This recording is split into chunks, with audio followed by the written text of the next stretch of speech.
पैसे दे। कितना दे पैसे? सब का मैं तो तूने बेच खाया। कितना है?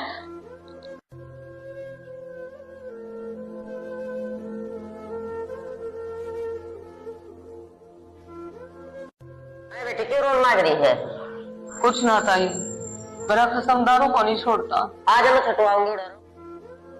हाँ तो भाई जो जो दारू पिए हैं, इंजेक्शन लगाओ है, नशा करे हैं, और जो बहन बेटी और जो परिवार परेशान हो रहा है वो इनके पास आए, गारंटी का इलाज है।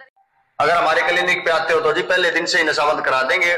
किसी प्रकार का नशा हो, बीड़ी सिगरेट फीम गांजा इंजेक्शन मेडिसिन शराब बियर किसी प्रकार का। सर बता दो। एड्रेस है जी हमारा रोहतक में जींद बाईपास से शुक्रा चौक की तरफ चलोगे 1 किलोमीटर चलना है, इंडियन ऑयल का पेट्रोल पंप आएगा, उसके सामने अपना क्लिनिक है जी। नशा छुड़ाएंगे बोर्ड लगे मिल जाएंगे।